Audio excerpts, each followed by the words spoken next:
دسرو ګلونو ګلستان ساتما دسرو ګلونو ګلستان ساتمو پزړه کې مینه د جانان ساتما دسرو ګلونو ګلستان ساتما پزړه کې مینه د جانان ساتمو شړل بډل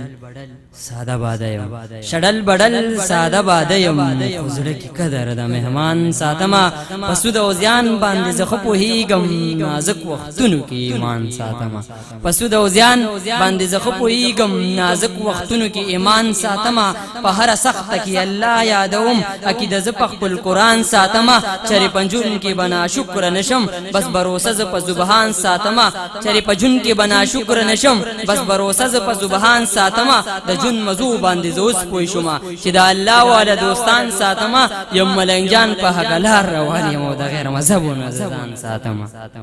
خلق ز یو سوال کوم جواب را لپاره دی خلقا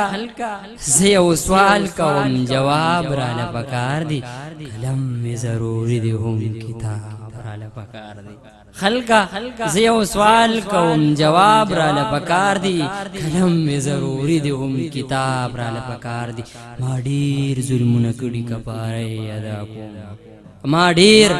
ظلمونه کړي کفاره ادا کوم نیکی چا سره کوم نور ثواب را لپکار دی نیکی چا سره کوم نور ثواب را لپکار دی او جانان می خپشوي راته داسې وای خلک جانان می خپشوي راته داسې وای خلک په ظلم کې एकदम یو ګلاب را لپکار دی جانان می خپشوي راته داسې وای خلک په ظلم کې एकदम یو ګلاب را لپکار دی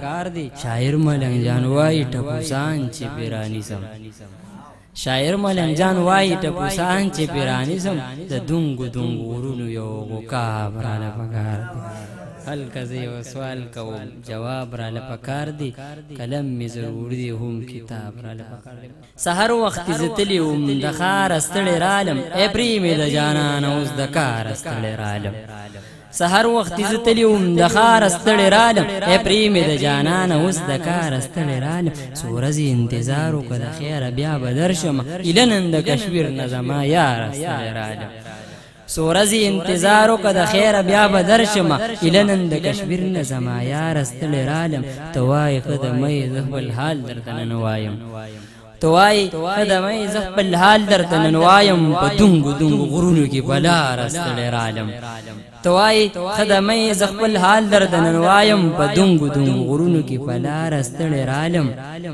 پسر سترګو منم دستا د هر حکم تابع پسر سترګو منم دستا د هر حکم تابعیم بخنه در نغواړم زما پلار استړی رالم پسر سترګو منم دستا د هر حکم تابعیم بخنه در نغواړم زما پلار استړی رالم شاعر ملنګ جان وای که زستا د زړه آرام یم